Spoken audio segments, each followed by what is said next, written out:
ایک دفعہ کا ذکر ہے کہ ایک بزرگ ایک جنگل سے گزر رہے تھے تو راستے میں آپ کو ایک سپاہی ملا۔ اس نے آپ کو السلام علیکم کہا۔ آپ نے جواب دیا وعلیکم السلام علیکم ورحمۃ اللہ وبرکاتہ۔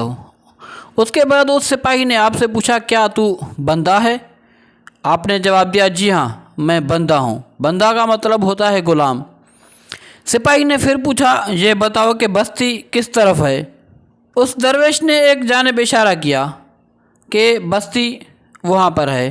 سپاہی نے وہاں جا کر دیکھا تو وہ یہ دیکھ کر حیران رہ گیا کہ وہ تو قبرستان تھا۔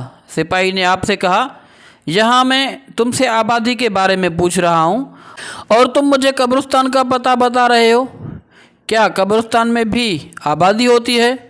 تو اس درویش نے فرمایا قبرستان ہی آبادی ہے۔ یہ سنتے ہی سپاہی کو غصہ آ گیا اور وہ اس قدر آگ بگولا ہوا کہ اس نے نہ صرف اس درویش کو برا بھلا کہا بلکہ آپ کے سر میں پوری شدت کے ساتھ کوڑا مارا، جس سے آپ کا سر پھٹ گیا اور آپ لہو لہاں ہو گئے۔ اس پر بھی اس سپاہی کا غصہ ٹھنڈا نہیں ہوا بلکہ وہ آپ کو اسی حالت میں پکڑ کر شہر لے آیا۔ شہر میں اس بزرگ کے جاننے والے موجود تھے۔ انہوں نے آپ کو اس حال میں دیکھا تو دوڑے ہوئے آئے اور وجہ دریافت کی۔ سپاہی نے خود ہی سارا ماجرا بیان کیا۔ لوگوں نے سپاہی کو بتایا کہ میاں تم نے بہت غلطی کی، یہ تو حضرت ابراہیم ادھم ہیں جن کی عزت ایک زمانہ کرتا ہے۔ سپاہی نے جیسے ہی آپ کا نام سنا تو وہ فوراً گھوڑے سے نیچے اتر آیا اور سخت نادم، شرمسار اور پشیمان ہوا۔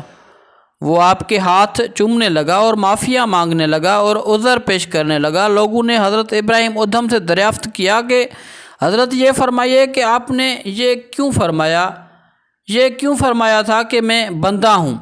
آپ نے کہا اس نے مجھ سے پوچھا تھا کہ کیا تو بندہ ہے، اس نے یہ نہیں پوچھا تھا کہ تو کس شخص کا بندہ ہے، کیونکہ میں اللہ تعالیٰ کا بندہ ہوں اس لیے میں نے کہہ دیا کہ ہاں میں بندہ ہوں۔ پھر جب اس نے مجھے مارا تو میں نے اس کے حق میں جنت کی دعا مانگی۔